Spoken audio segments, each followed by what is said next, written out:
The topics and opinions expressed in the following show are solely those of the host and their guests and not those of W4CY Radio, its employees, or affiliates.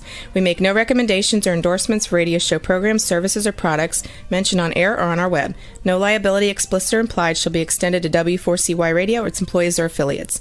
Any questions or comments should be directed to those show hosts. Thank you for choosing W4CY Radio.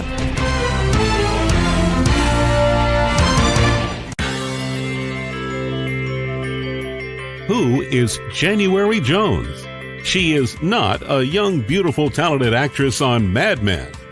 She is not an older, gorgeous, exotic dancer from the Johnny Carson Show.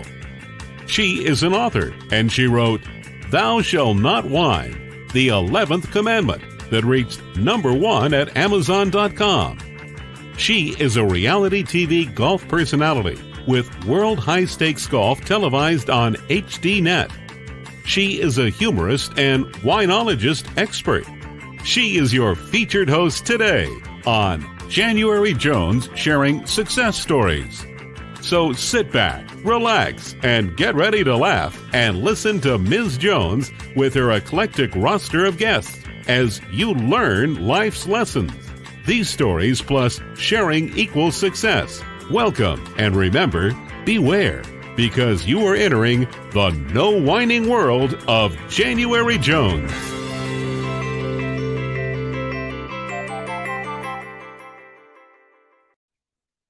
Hello, I'm January Jones, and I would like to welcome you to our podcast today. Now for my listeners, let me ask you a few questions. Would you like to learn what it is like to be a humorist during a pandemic? Do you wonder what it even takes to become a humorist? Can you imagine what it takes to be an author, recording artist, and actress? Hard to imagine being so talented, isn't it? Have you ever wanted to meet someone who can tell you how to be successful? Now would you like to meet someone who has walked the walk, and now she is going to talk the talk with us today? If you can answer yes or maybe to any questions, then you are in the right place, and I would like to welcome you to January Jones Sharing Success Stories.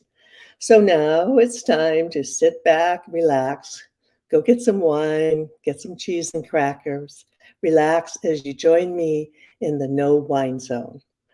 Now, let me tell you a little bit about my guest today. As we all know, COVID has taken a massive physical and mental toll on all aspects of our society. Our mental wealth has been depleted, and now it needs to be replenished. Our guest, who is a former Miss America contestant, she's a best-selling author, and she is a humorist. She believes laughter is essential to reducing stress and helping us to heal both physically and mentally. She is the author of 4 books, including one named Rhinestones on My Flip-Flops. And she has recorded music CDs, personal growth, and humor DVDs. It is my pleasure today to welcome to our podcast, Jenkins Herlong. Hi, Jane. Hey there, January. Thank you for having me. Oh, it's wonderful to have you. I've been looking forward to having you on the show, and I've been looking forward to meeting you. Let me ask you, since we started off talking about the pandemic, how has that affected you? How has it affected your life? How has it affected your career? Could you share that with us? Well, as a humorist who likes to perform live, it's really been tough. I mean, that dog just quit hunting fast. I mean, everybody was saying, oh my gosh, everybody canceled my speaking engagements. And I spoke way too fast, honey, then in one day, gone. Yeah. Mm-hmm. So that was tough. So professionally, it was quite a hit. But personally, you know, as well as I do, you have to dig deep. And you've got to tell yourself, you know what? If I am going to live my message, I am not going to whine. And I love that, by the way. I'm not going to be a whiner. I'm going to be a winner. And I'm going to get rid of that H and knock it out of my life. And I'm going to make it work. And so you had to be creative. And I spent time working on my 5th book called Sweet Tea Secrets from the Deep Fried South, because that's my wheelhouse. I Uh-huh. really think January, it made me more intentional about who I am and where I want to go. So in that arena, it was positive. Yeah. The whole pandemic was a big, big pause for the entire world, and especially people for careers. They had to, as you said, sit back, relax, think it over, make plans, readjust.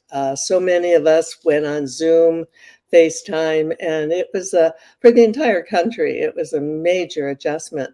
Now, I notice you have a little twang and you're writing about the South. So where are you from in the South?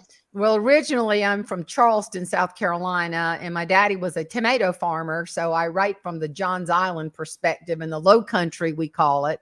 Uh-huh. And so now today is my anniversary, 42 years. And so, so I know, I was like, yay, we made it.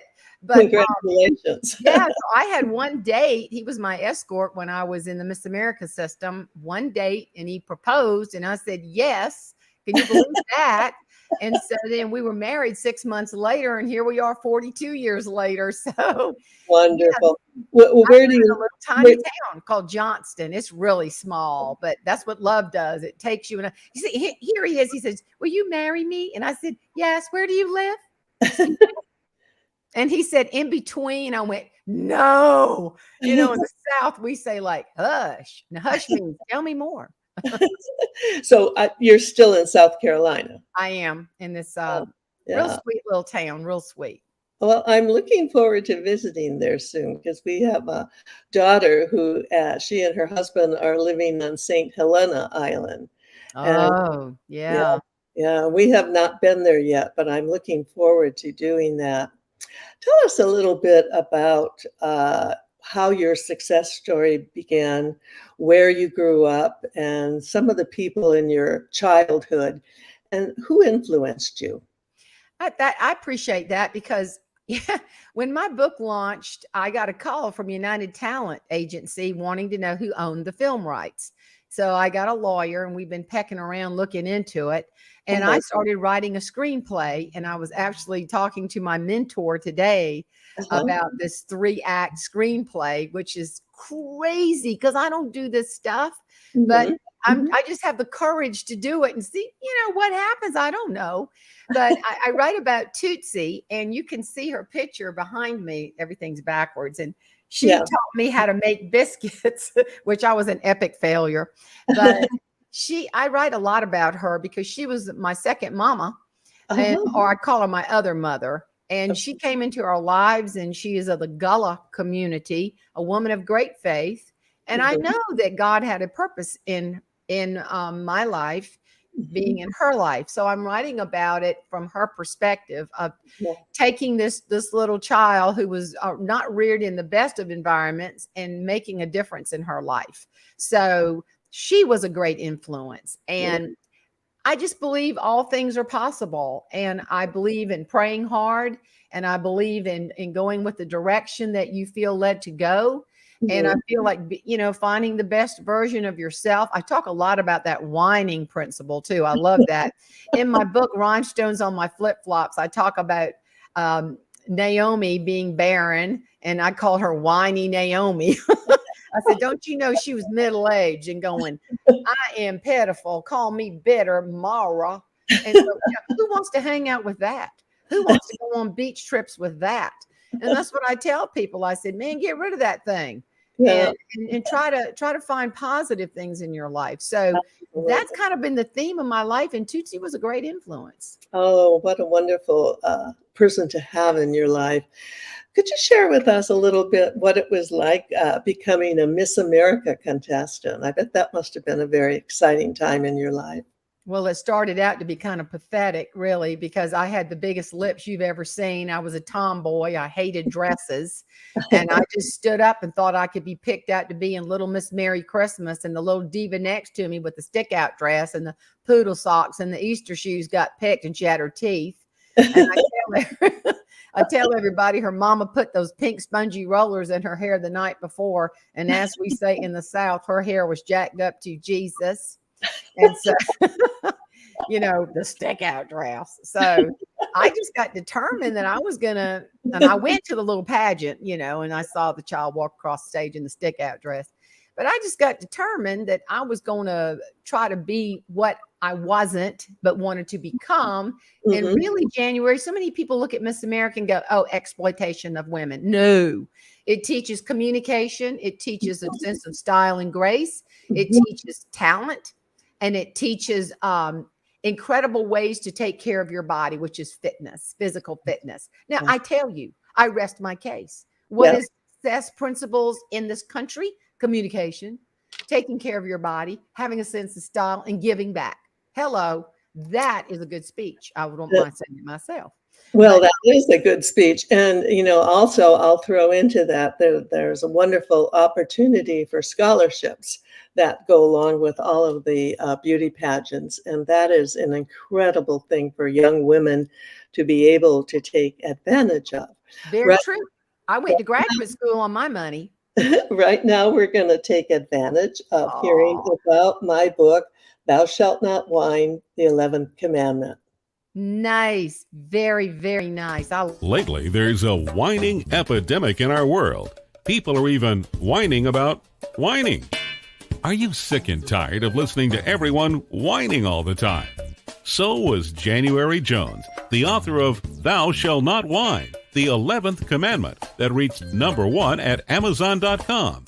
Ms. Jones based her book on a survey of the top 10 things that people whine about at all ages and all stages of life. January is a success coach that can tell you how to help others. When you buy Thou Shalt Not Whine, the 11th Commandment, you'll find out what people whine about and how to stop them from whining. This is the perfect gift book to give or get for any occasion. Thou Shalt Not Whine was voted the best gift to be given anonymously for those special people in your life. Ms. Jones is an internationally known author in the style of Irma Bombeck, specializing in housewife humor, with her book being published in Korea and China. You can find Thou Shalt Not Whine at Amazon.com. Welcome back to the No Wine Zone, and I'm visiting with my guest, Jenkins Herlong, and she is definitely not a whiner. She is a true winner. Jane, before we go on, because I want to hear about what it was like growing up on a vegetable farm, but could you share with our listeners your contact information and how they can reach you, your website, and where your books are? And this information we'll put on the chat side, and it'll go underneath the screen, so that our listeners can write it down and get that information from you, Jane. Thank you. That's so sweet. My website is janeherlong.com, HERLONG. Would love for people to sign up for my YouTube channel, Jane Jenkins Herlong. And Jane at janeherlong.com is a great way to email me or whatever. I love to speak as you do, and I love to share my book with folks. And so the book actually is, again, on Amazon, but it is in where most books are sold. It can be purchased at Walmart, Target, Books A Million, Barnes & Noble, and smaller stores as well. I was last week, I was at the Christian Products Expo with Tyndale, who's my publisher. And man, did I learn about books. Great day. I thought I knew, but I don't know. But I have other publishers that were there. And I told somebody, I just felt like a woman of the night. I have so many interested people that had published me in the past. Not a good place to talk about that. But anyway, it was too funny, with Tyndall, and I've been with Hachette, and then Iron Stream Publishing is a good. But, all these books, as you know, one leads to another and more experience. And you just, you're just happy to share your message. And like you, January, I'm passionate to make people laugh, to make people think, and to help them go to that next level of being the best version of them. And you are so right about this whining epidemic. Good gosh. I mean, if I were you, I'd do a notebook to accompany that, a workbook, and I'd say, write down as soon as you get up in the morning. And, I would. I'd make people make notes. And what you whine about today? What you need to fix? Yeah, well, my book has all the answers and all the suggestions, and I hope, and also I'm really excited to announce that I just found out that Thou Shalt Not Whine has been accepted by audible.com, Oh, and it good. has been recorded, and it will probably be released within the next 10 days. And I'll have my narrator on the show and interview her when that happens. You know, I've been to a lot of book expos in my time. I started my first book when I was 50 years old. Mm, So I had a lot to learn, like you, like everyone. And when you go to the book expo, it is like taking a short course, a master's course in books and book selling. Oh, God. Uh, and then the real work begins, because once the book is done, then you're talking about book promotion, and That's a killer. that's a whole other animal. And that takes years to master that. Years. Yeah. And I'm very grateful that Tyndale is able to share my book. I just got picked up at Cracker Barrel restaurants. It Oh, will good. be in the spring of 2023. And Uh-huh. so I told him, I said, I'll go to every single Cracker Barrel in the country and sit there and tell them to buy my book. See, that's what I learned. If you want to take away from here from anybody who is a book person, Uh-huh. put skin in this game. Put Yeah. skin in the game. And I had all these reps from all over that push out the Tyndale quality books. They great little books, but they said that they said, thank you for being here and Uh-huh. hanging out at our table, and thank you so much for. I would just pull people in and I'd say, you see this book? Y'all need this book right here. Put this in your library. You put this in your bookstore. And I was all over it. And they were going, and I said, honey, this is what I do, because this is a speaking engagement right here. Absolutely. Now tell me, truthfully, when did you discover what you wanted to do with your life? When did you discover you wanted to be a humorist? And did that lead to becoming an author? How did it play out for you, Jane? Well, one door leads to another, to a closed door, to an open window, to a broken window. I mean, you just keep trying to break that glass ceiling, in my opinion. And you try and you think, let me see, I'm going to try this. I'm going to try that. And I'm a singer too. And all of a sudden I'm writing music, which is fine. I like that. It's not like it's going to be a #1 hit on Billboard charts or whatever, but just little spooky songs. Yeah. So you just keep trying and trying to do different things and to see what sticks. But people tell you, like they'll say, oh my gosh, that was so funny. And you go, it was. You should tell that story. I should. So I went and I started speaking in schools after my Miss America year as Miss South Carolina. I was in schools. And then all of a sudden I started doing corporate events because it pays more. It's better. And then I started getting picked up by different associations. And, you got to spend money to make money. There's no question. This is a noisy world we live in, with books, speaking, singing, the whole deal. And I decided, you know what? I got to up my game if I want to be in it to win it. And so that's what I've been doing. I was just on the phone with my marketing guy, who's wonderful. And, he just tells me the truth. And that's something you've got to realize. If you want to get to the next level, you got to hear the truth, as hard as it is. Like, your website is not good, Jane. It needs to be improved. So we improved it. I don't want somebody to fluff me up, January. I want them to hit me hard. How am I going to grow? How am I going to grow? That is so true, because it's not until you find out what you're doing wrong that you will learn what to do right. And it's a long process, and there's no such thing as overnight success. You hear that word, and you and I both know that's not true. It's a long haul. But the truth is, once you find something that you truly love and enjoy doing, then guess what? It's no longer work. And so your work becomes your pleasure. And I think that's the secret for a lot of people who put themselves out front. So did you start first? What did you start doing first? Stand up, comedy, writing? What was the progression for your success story? It was when I was traveling and representing the Miss America program. It was, you going to speak whether you like it or not. And I liked it. I just loved it. I felt like, hey, I can give some value, but I was young. So I had to realize, where's my value? Well, why can't I speak to schools? I have a wonderful brother, but he's got a bad problem, and he has been struggling with drug addiction. So why can't I tell kids, you know what, stay away from that stuff? And Yeah. this is what it'll do to your life. So that was where you kind of have to start where you have a message. And then that just grew. And as I would sing in churches, and Yeah. then all of a sudden I was doing schools and churches, and then the corporate stuff. And then the people were telling me you're funny. And then my friend Larry Winget said, if you got a book, you got a speech. If you got a speech, you got a book. So I wrote my first little book called Bare Feet to High Heels. And it's all about pageants. And the subtitle is you don't have to be a beauty queen to be a beautiful person. So that was the first book. And I just had it back of the room sales, no big deal. And then that led to a book. My sister had breast cancer. So I wrote a book called What Ta-Tas Teach Us. I love all of your titles. They're great. So that's kind of how it started. So all of a sudden I'm doing more comedy.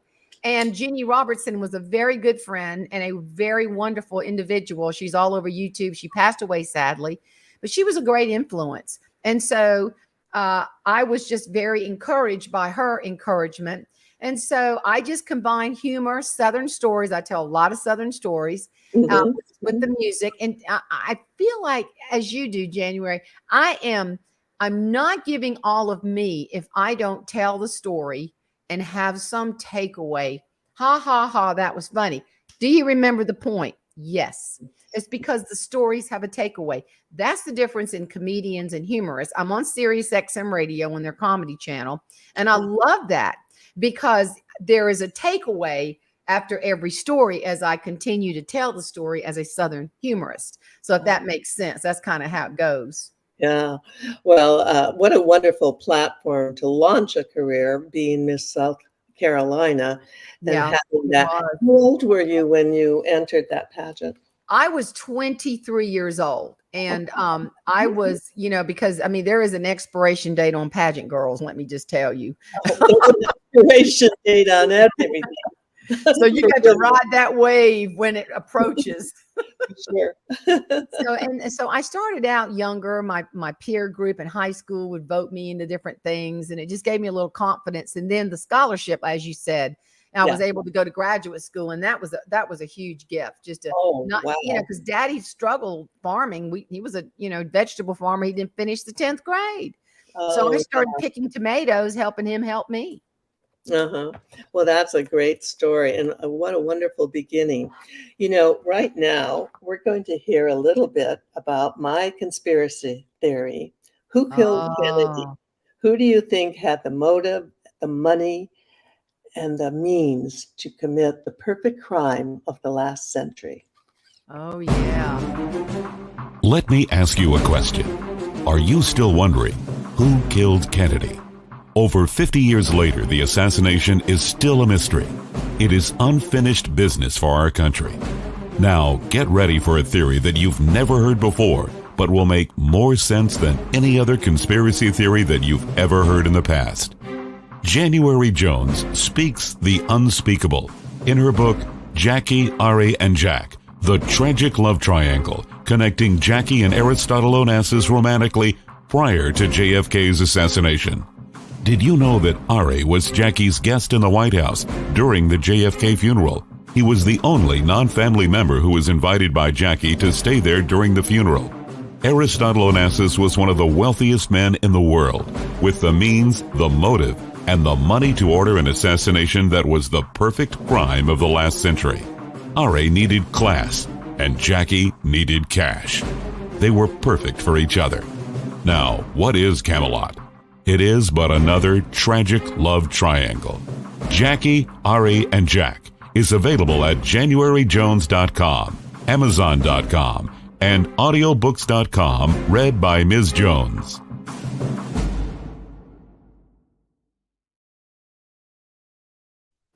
Welcome back to our podcast, January Jones, sharing success stories with a true success story here today, Jane Jenkins Herlong.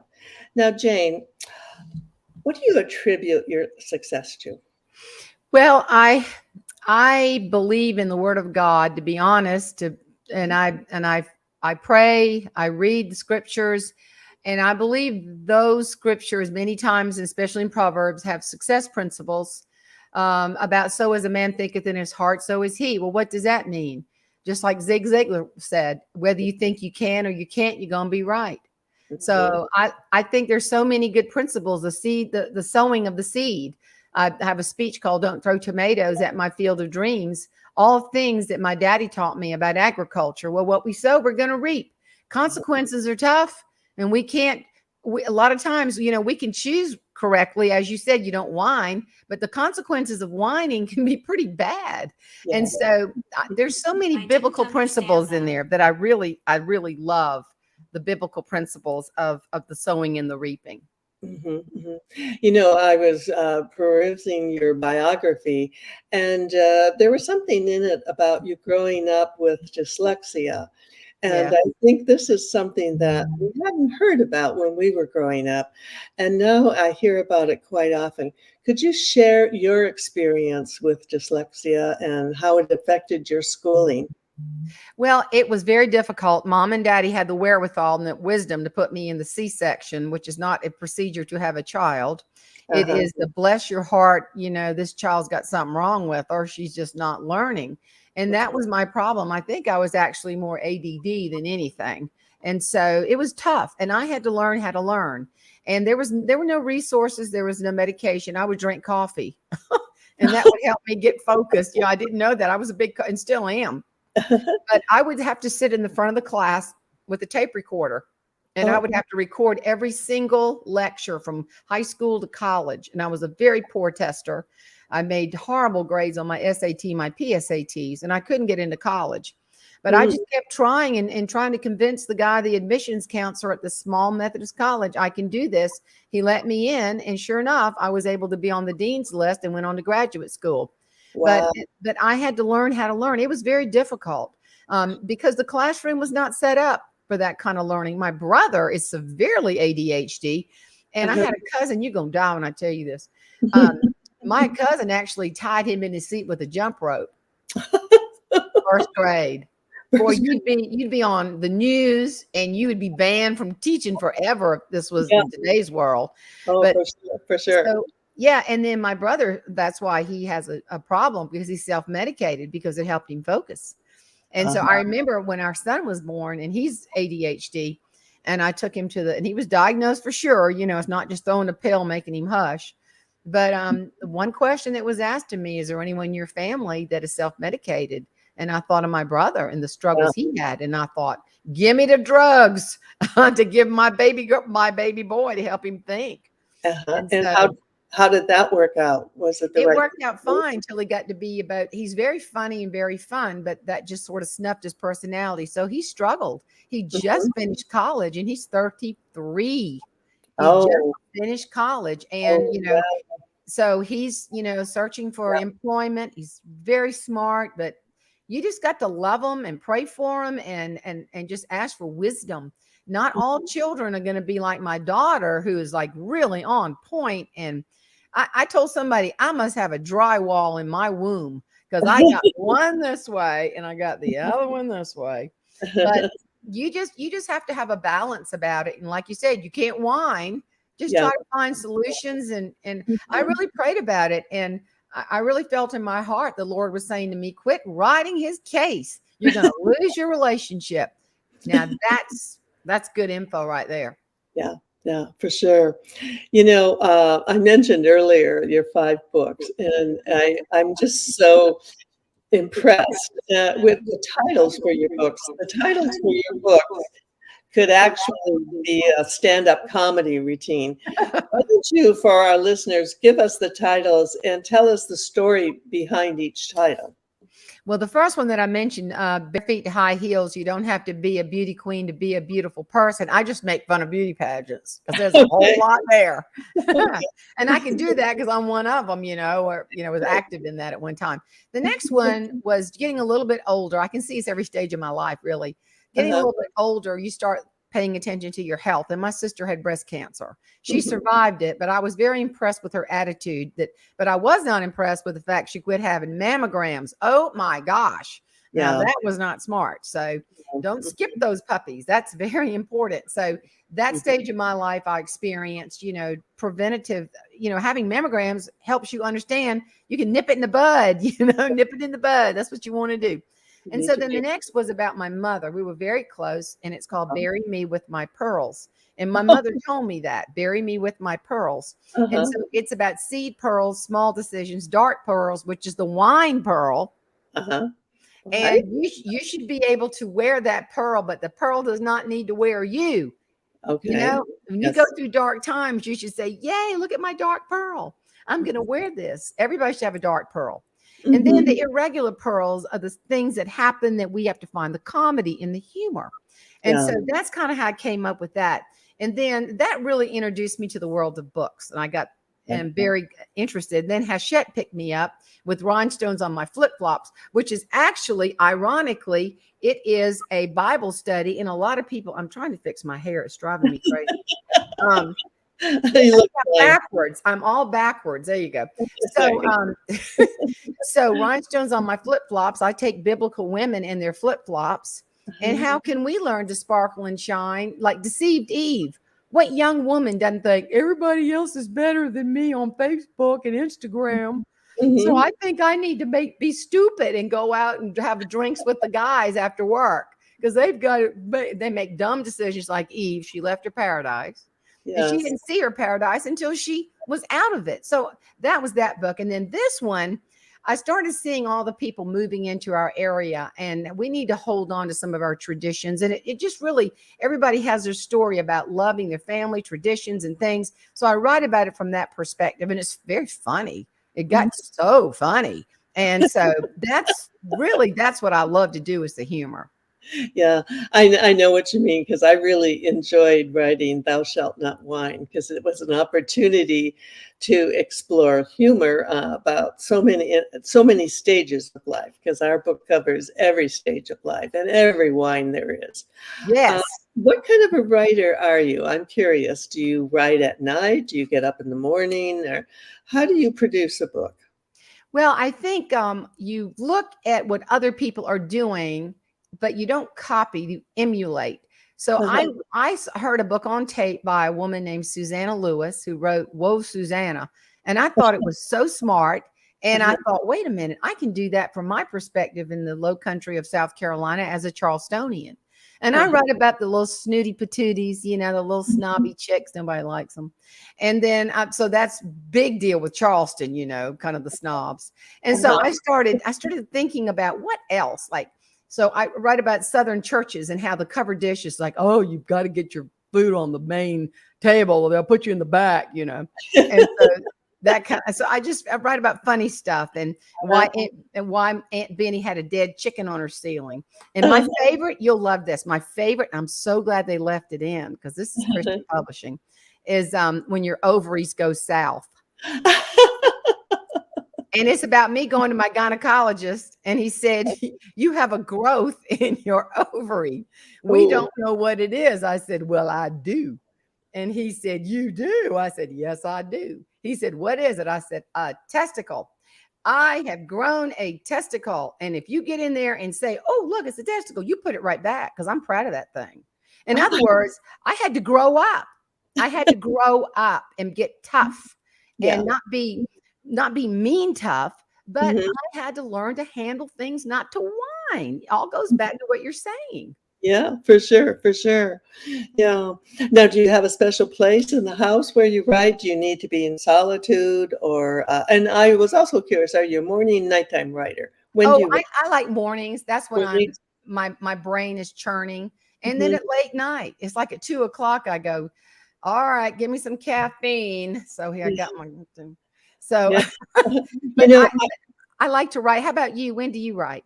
I like to write at night, and I like it because the universe, everything is quiet, and you feel so much positive energy flowing in and out. And sometimes if you just get there and just start writing, don't worry about punctuation, editing, don't worry about any of that. So much will just flow through you that you're not even, sometimes I would write most of the night. I'd wake up in the morning and I'd go to read what I had written, and I would be just stunned because I would think, who wrote this? Well, obviously, I had been getting help with some of these things. And I think that for me, the nighttime was magical for my writing experience. And you definitely have to know what time of day works best for you. Mhm. And I don't know about you, but I have to step away and maybe take a walk around our farm and just kind of reboot and Yeah. think, oh, wait a minute, I could use that because I'm writing this screenplay. Yeah. And I Oh, definitely need to walk around and reboot on that one. That's a new adventure, but why not? Who knows? It could. I just saw the movie where the crawdads sing. It's brilliant, and I read the book and I loved it.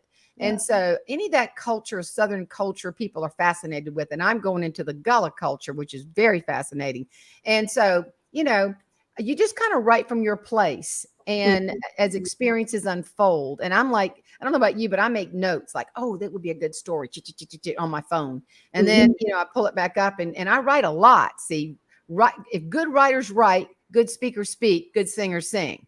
So that's what you do. You keep doing it over and over and over again. And, I've always told so many women who've asked me about writing or doing anything that basically, if you think it, then you can do it. And right now, I'm going to share some priceless personalities who have been on my show through the years. Have you ever met someone who was unforgettable? Someone who has touched your heart and soul? People who have faced difficult problems? People who have struggled to find solutions? People who fearlessly shared their stories? People who have not only informed you, but inspired you? People who have priceless personalities. I have been fortunate to host an internet radio talk show called January Jones Sharing Success Stories, and it has been my privilege to interview hundreds of guests. My guests have shared their stories, their struggles, their secrets, and their successes in their own words. In this book, we're talking about people dealing with problems such as incest, molestation, runaway kids, child abuse, drug abuse, polygamy, unemployment, scandal, and starting over.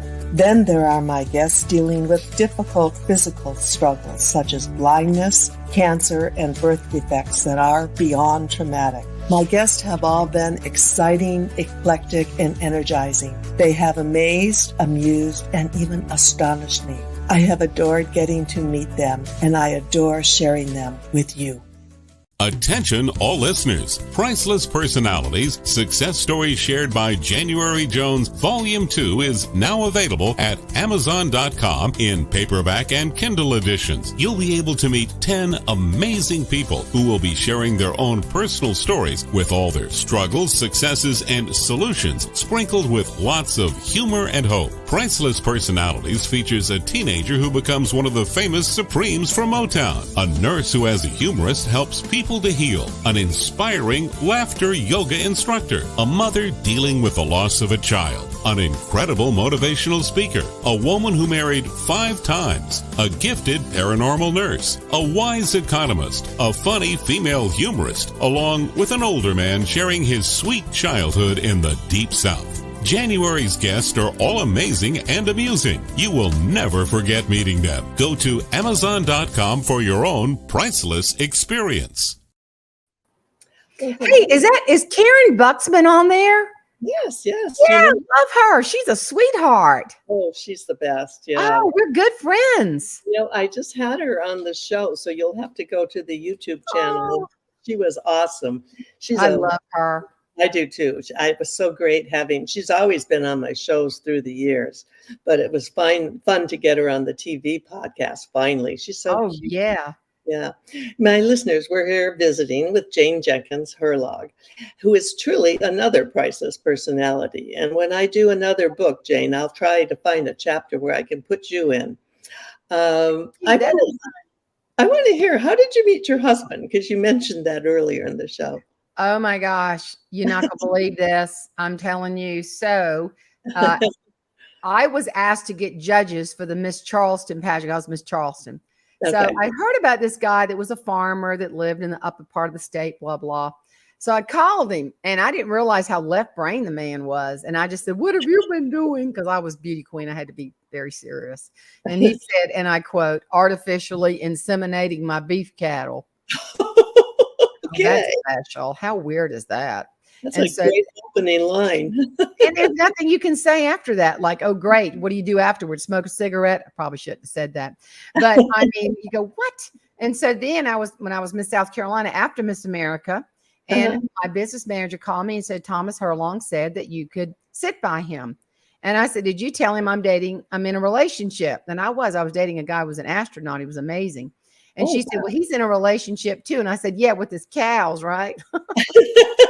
And so she said, no, he's dating the girl that beat you, Miss America. I said, shut your mouth, Rita. oh my So gosh. we had one date and we had both prayed that God would show us the right person. And I didn't even see him all the next week. And he met me at the airport in Columbia. And Uh-huh. I just felt like he was going to propose and take me to the nicest restaurant in the world to eat. And he Uh-huh. did not take me to the nicest restaurant, but he did propose. But he took me to a restaurant called the Lizard's Thicket. Oh It's my like gosh. it's like the Waffle House with vegetables. I'm thinking, are you serious? So, and then of course I told you my question was, where do you live? Yeah. So yeah, that was 42 years ago today, our wedding. And so it's been a good one. Somebody Oh, asked me, what's the secret? And I'll yeah. say, just shut your mouth. If you want to really know your secret, don't whine. Just Shut shut your mouth up. for him or for you? Who has to shut their mouth? Both of us. Both of Both. us. I mean, me especially. Yeah. But I just think I'm not going there. I don't have the energy. You know, when you get older, happy hour is a nap. You know what I'm saying? I don't want to go. I don't want to go to bed mad. I'll just roll over and say, I'm sorry. Good night. You know, Well, I just don't take issue. My daughter, oh my gosh, I just could write a book about that one. I mean, yeah. just everything. I said, Carol, let that go, baby. Just let that go. Be careful if you're writing about your kids. That I can tell you. I'm 10 years behind you. We're celebrating in October our 52nd wedding Oh, anniversary. congratulations. So I Yay. just thank you. And I'm just so happy for you. It's so nice to have people on the show and to meet people who have had good marriages because we hear all about, the divorce rate and everything going on. And there are people who have done it and there are people who will continue to do it. And you're one of those. You know, curiously, when you look back on your fabulous life and career and wonderful marriage, do you have any regrets or do you have any things you wished you could do over or do differently? I probably would challenge myself to make mistakes sooner. Mistakes are the best teacher, you know. I think you can either let them motivate you or paralyze you. And Mhm.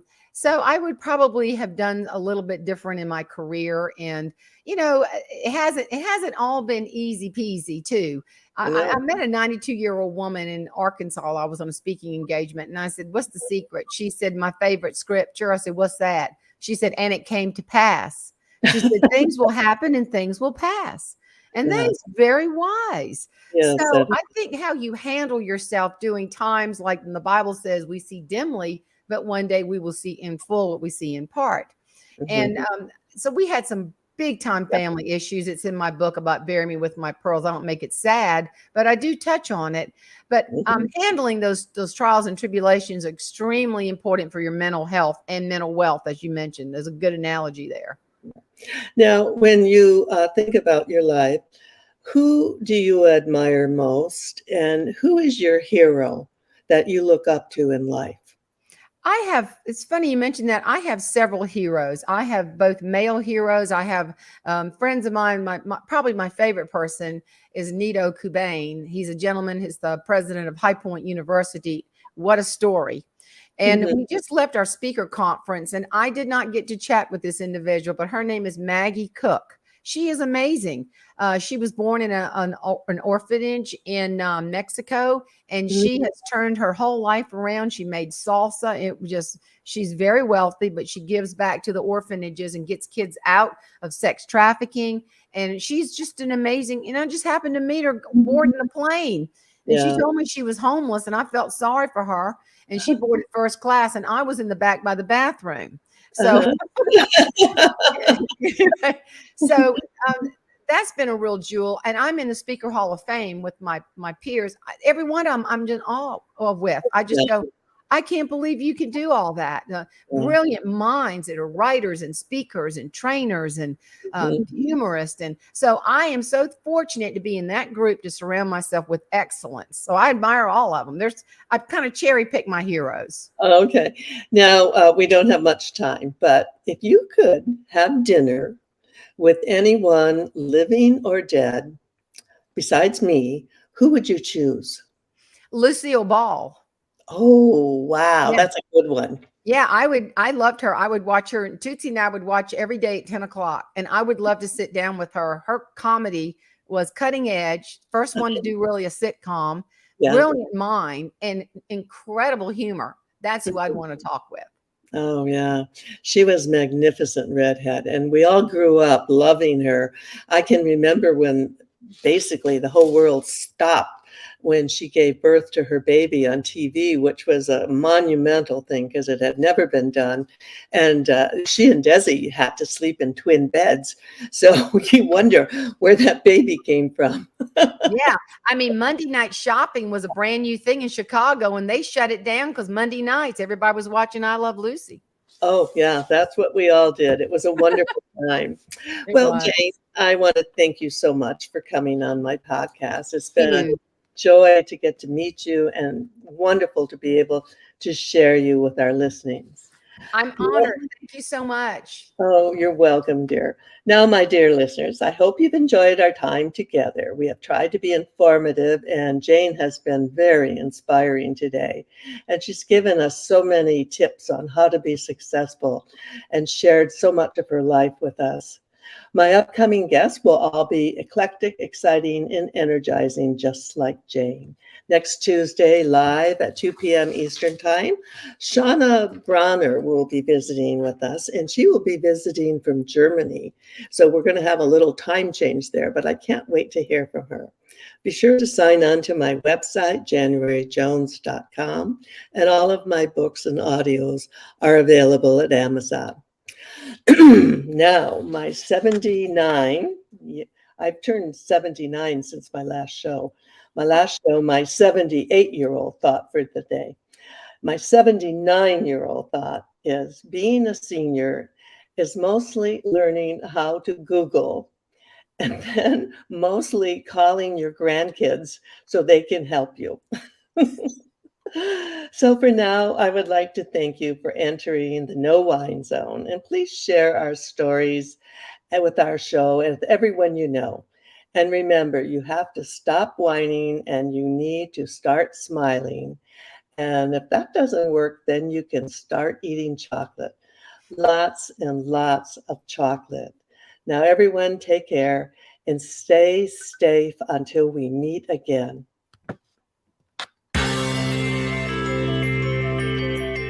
We want to thank you for listening to January Jones Sharing Success Stories. Always remember Ms. Jones' personal mantra, if you can think it, you can do it. That's what all of our guests have done with their lives, and so can you. You are the ultimate success coach in your own life. All you need to do will be to start sharing your own story with your family and friends. We hope that our guest stories will encourage you to explore an equation in your future that will combine your creativity plus connecting with others will enable you to be successful too. Always remember, your passion plus your purpose will equal prosperity as you explore the wonderful world of January Jones.